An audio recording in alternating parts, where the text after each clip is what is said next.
도대체 지금 어딜 가겠다는 게냐? 한국에는 뭐하러 가려고 하는 거야? 할아버지가 뭐라고 하셔도 전 꼭 갈 거예요. 여기 한국 여행을 가는 것으로 할아버지와 손녀 사이에 큰 소리가 오가고 있습니다. 이 가족에게는 무슨 일이 있는 걸까요? 안녕하세요. 감동뭉클입니다. 한국에 대한 동경과 증오를 품은 가족이 한 집에서 함께 살 때 어떤 일이 일어날까요? 현재 많은 일본 가정에서는 한국에 대한 시선 차이로 가족 간 갈등이 발생하고 있습니다.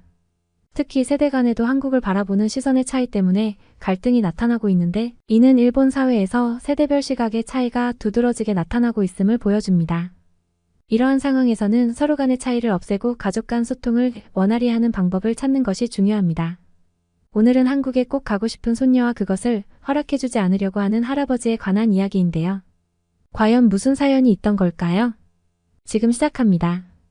안녕하세요. 저는 일본에 사는 하루나라고 합니다. 저는 한국을 너무나도 좋아하는데 자주 주변 어른들이 한국 문화에 대해 특이하게 생각하는 것을 느끼곤 합니다. 우리 세대는 한국 문화에 큰 영향을 받아 자란 것 같아요. 가끔 어른들이 한국의 가수나 배우들을 이상하게 보는 모습에 이해가 안 가기도 해요. 하지만 우리 또래에서는 그런 관점이 어색하게 느껴지죠. 어른들은 한국 아이돌 음악을 뛰어난 외모를 내세운 시끄러운 소음으로만 보고 비난하는데, 세계적으로는 한국 음악이 대단하게 인정받고 있는 걸 보면 그런 얘기는 말도 안 되는 소리라고 생각됩니다. 예전에는 일본이 세계를 열광시켰다고 하지만 지금은 좀 다르잖아요. 현재 일본 문화가 세계적으로 크게 주목받지 못하고 있어요. 지금 한국은 음식, 문화 모든 것이 세계적으로 인정받고 있어서 그런 면에서 한국의 성공과 영향력은 정말 대단하다고 생각합니다. 그중 저에게 단연 1등은 바로 K-팝입니다. 제가 K-팝에 빠지게 된 이유는 여러 가지예요. 먼저 K-팝은 다양한 음악 스타일과 아름다운 가사로 가득 차 있어요. 제가 지금 한국어 공부를 하는 이유기도 해요. 또 한국의 아티스트들은 음악을 통해 감정을 솔직하게 표현하고 다양한 장르와 스타일을 시도해서 항상 새로운 음악을 듣게 해준다는 점이에요. 특히 아이돌 그룹들은 각 그룹마다 독특한 컨셉과 퍼포먼스로 제 마음을 사로잡아요. 그리고 K-팝은 제가 한국 문화에 대해 이해하는 데 많은 도움을 주었어요. 음악뿐만 아니라 의상, 댄스, 외모, 그리고 다양한 예능 프로그램을 통해 한국 문화의 아름다움을 알 수 있게 되었어요. 한국어를 배우면서 언어의 아름다움과 다양성도 느낄 수 있었어요. 또한 K-팝은 팬들 간의 국경을 뛰어넘는 다양한 사람들과의 소통을 가능케 해주었어요. 인스타를 통해 팬들과 소통하며 다양한 문화를 공유하고 서로에게 영감을 주고받으면서 K-팝은 저에게 큰 즐거움을 주고 있어요. 인스타에서 새로운 경험과 친구를 만나게 해주었고, 음악을 통해 세계 각지의 팬들과 연결되어 있는 느낌을 주기도 했어요. K-팝은 이제 제 일상에서 뗄래야 뗄 수 없는 존재예요. 그래서 저에겐 한국에 꼭 가서 K-팝 콘서트를 눈앞에서 보고 말겠다는 목표가 생겼어요. 그래서 친구들과 표를 예매하고 여행을 떠나기로 결심했죠. 하지만 우리 집에 계신 할아버지는 제가 한국을 좋아하고 한국을 따라하는 것을 좋게 보시지 않아요. 근데 제가 한국에 간다고 하면 아주 난리가 날 게 뻔하죠.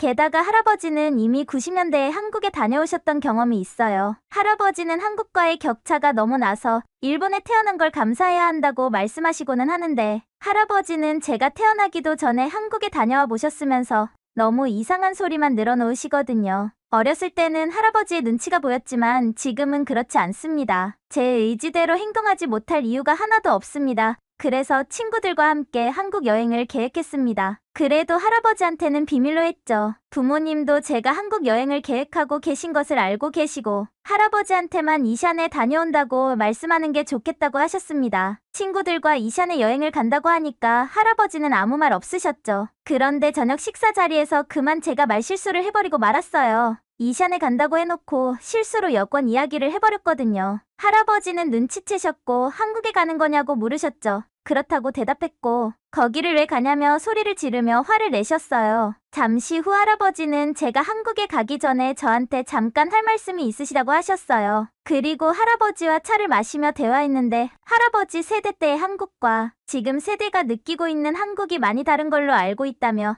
할아버지가 다녀오셨던 90년대에도 반일 감정이 있어서 할아버지가 불쾌한 경험을 당한 적이 있었다면서 이번에 한국에 가게 되면 지금 원전 오염수 방출로 인해서 반일 감정으로 좋지 않은 분위기인 것은 마찬가지이기 때문에 반드시 조심해야 한다고 말씀해 주셨습니다. 한국이 많이 성숙했고 발전했다고 하는 이야기는 들어서 이번에 제가 한국에서 어떤 차별과 불합리한 대우 없이 잘 다녀오면 할아버지께서도 한국에 대해서 더 이상 나쁜 말을 하지 않겠다고 하셨습니다. 반면에 제가 정말 한국에서 부당한 대우를 받고 오게 되면 앞으로 할아버지가 하는 소리를 잔소리로 생각하지 말아달라고 하셨죠. 저도 그러겠다고 할아버지와 약속을 했습니다. 그 전에 할아버지가 그냥 한국에 대해서 안 좋은 이야기를 하실 때마다 또 그러시나 보다 하고 넘겼지만 이렇게 진중하게 이야기하시니 솔직히 조금 불안한 마음도 들었습니다. 실제로 전 세계 모든 국가들이 일본에 대한 감정이 좋지 않은 시기이거든요. 일본에서는 오염수를 정말로 방출하겠다는 입장이고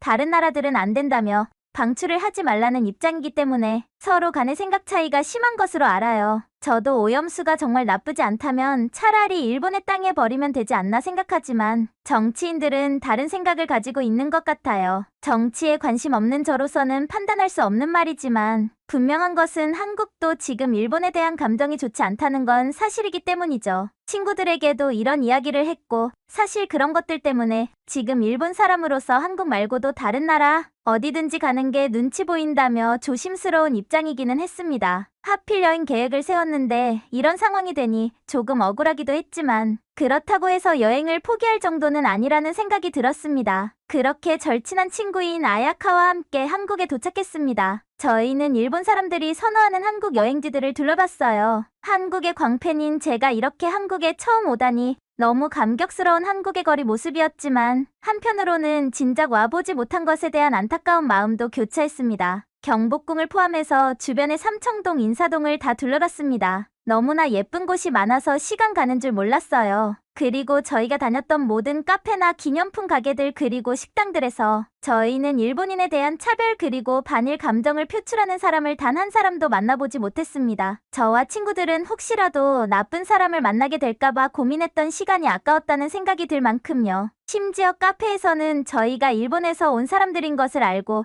일본어를 써주시며 친절하게 대해주셨습니다. 관광지랑 전혀 상관없는 숙소 근처였는데 카페 점원은 자신이 일본어 공부를 했었다며 진심으로 저희를 반겨주는 눈치였습니다. 그리고 한국어에 모두 능통한 저희는 어디에서도 뒤에서 한국어로 저희를 흉보거나 일본을 욕하는 사람들을 찾아볼 수 없었습니다. 부끄러운 말이지만 일본에 있을 때 한국인 관광객이나 중국인 관광객이 있으면 뒤에서 소곤소곤 일본어로 흉을 보는 사람들을 본 적이 있어요. 그걸 듣고 있자면 너무나 부끄럽고 같은 일본인으로서 너무나 창피하거든요. 하지만 한국에서는 일본 사람을 오히려 환영해주면 환영해주었지 욕을 하는 사람은 없었습니다. 적어도 저희가 만났던 모든 사람들은 모든 장소에서 그랬습니다. 물론 일본을 싫어하는 한국인이 있을지라도 그것을 대놓고 드러내는 것과 그렇지 않은 것은 아주 큰 차이가 있다고 생각하고 그래서 한국 사람들은 다들 성숙한 사람들이라고 생각했습니다. 그러다가 저희는 나름대로 위기를 맞이하게 되는데요. 한국의 예쁘고 감성 있는 카페에 자주 들렀던 저희 일행은 일본에 대해 이야기를 하는 한국 사람들을 만나게 됩니다. 저희는 자리에 앉아서 조용히 차를 마시고 사진을 찍고 있었는데 저희 뒤 테이블에서 일본의 원전 오염수 방류와 관련해서 이야기를 나누고 있는 한국 사람들의 말소리가 들렸습니다. 본능적으로 저희 셋은 정말 조용히 소곤소곤대면서 대화를 나누었습니다. 저희가 일본 사람인 것을 들키지 않도록요. 저희 뒷테이블에는 남자 2명이 대화하고 있었고 일본에 대한 신랄한 비판이 이어졌죠. 남자들의 목소리는 크고 고양되어 있었습니다. 할아버지께서 말씀하시기를 한국의 젊은 사람들은 혈기왕성함을 통제 못해서 어떻게 행동할지 모르니 반일 감정을 나타내는 젊은 한국 사람들은 꼭 조심하라고 하셨던 말도 떠오르고 솔직히 무서운 생각이 들었습니다. 저희가 일본인인 것을 알고 해코지할 수도 있다고 생각했습니다. 저희는 긴장했고 아무 말이 없었습니다. 한국어를 다 알아듣는 저희는 분위기가 나쁘다는 것을 알아차렸고 조용히 일어나서 카페를 빠져나가기로 했어요. 그리고 컵을 정리하다가 부딪히는 소리가 났고 평소라면 아무렇지도 않은 소리였겠지만 긴장하고 있던 틈에 아야카가 놀랐고 동시에 일본어로 깜짝이야라고 크게 말해버렸습니다. 뒤 테이블 한국 남자들과 저희는 눈이 마주쳤고 저는 곧바로 죄송합니다. 다 일본이 잘못했습니다. 저희는 죄가 없어요. 라고 말하며 위기를 모면하려고 했습니다. 하지만 한국 사람들은 오히려 더 놀라서 뒤에 일본분이 계신 줄 알았으면 이런 얘기 안 했을 텐데 몰랐다며 미안하다고 말씀해 주셨어요. 너무 놀라버린 아야카는 손바닥으로 얼굴을 가리고 울기 시작했고 뒤에 한국 사람들은 아주 크게 당황한 표정이었습니다. 그리고 어쩔 줄 몰라 하며 저희한테 연신 죄송하다고 사과를 해주셨습니다. 저도 한국 사람들을 보고 계속 일본이 잘못했습니다. 고개 숙여 인사했고 아야카도 험악한 분위기가 아닌 것에 안심하며 천천히 진정했습니다. 한국 남자 일행들은 일본 정부의 행동에 대해서 비판한 것이고 일본 사람들을 향한 비난은 아니었다며 한국어를 잘하는 일본인을 본 적도 없어서 옆 테이블에 계실 줄은 꿈에도 몰랐다고 했습니다. 자기들이 다른 나라에 여행을 갔는데 한국을 욕하는 사람이 있으면 기분이 나빴을 것이라며 사과의 의미로 조각 케이크를 주문해주고 카페에서 나가겠다고 하셨습니다. 그러면서 자기들 때문에 한국에 대해서 안 좋게 생각하시게 될까봐 너무 미안하다며 끝까지 사과해 주셨습니다. 저와 아야카도 사실 일본의 행동이 옳다고 생각하지 않고 있었고 그것 때문에 전 세계에서 비난받고 있는 상황도 알고 있습니다. 사실 저희한테 뭐라고 했어도 할 말이 없었을 수도 있어요. 일본 정부에 대한 비판적인 태도를 무고한 일본인과 별개로 생각해 주시는 한국 사람들의 성숙한 모습에 감명받기도 했습니다. 저희는 한국에서 원치 않는 갈등을 마주칠 뻔했지만 그런 상황은 없었습니다. 그리고 무사히 여행을 마치고 일본으로 돌아와서 할아버지한테 내가 내기에서 이겼다며 앞으로 할아버지는 한국에 대해서 욕하지 않아주셨으면 좋겠다고 했습니다. 할아버지가 완전히 생각을 바꾸시지는 못하셨을 거라고 생각해요. 하지만 그 뒤로 제가 있는 자리에서만큼은 한국에 대해 안 좋은 이야기를 하시지 않고 계십니다. 그리고 저는 다음번에는 부모님과 할아버지와 함께 한국에 가겠다는 계획을 세우고 있습니다. 할아버지가 보셨던 90년대의 한국이 어땠는지는 모르겠지만 최소한 2023년에 한국의 모습을 꼭 보여드리고 싶거든요. 사연 잘 들으셨나요? 한국으로 여행 온 하루나가 한국에서 좋은 추억을 많이 쌓고 더불어 할아버지와의 갈등도 원만히 해결했다는 사연이었습니다. 지금 일본의 많은 가정집에서 일어나고 있는 일이고 한국을 바라보는 많은 시선 차이 때문에 가족 간의 갈등도 종종 있다고 합니다. 일본에서는 이런 시선 차이로 세대 차이가 발생한다는 말이 있을 정도로 한국을 바라보는 세대별 시선 때문에 세대 간 갈등이 야기되고 있다고 합니다. 지금 일본 사회에서는 이런 차이를 잘 풀어나가는 방법도 고민해봐야 할 시기가 온 것 같습니다. 끝까지 시청해주셔서 감사합니다. 즐겁게 보셨다면 댓글로 여러분의 소감을 남겨주세요. 세계 최고의 한국을 꿈꾸는 감동뭉클이었습니다. 구독과 좋아요를 누르시고 다음번에 올라오는 감동뭉클한 새로운 영상 소식도 받아보세요.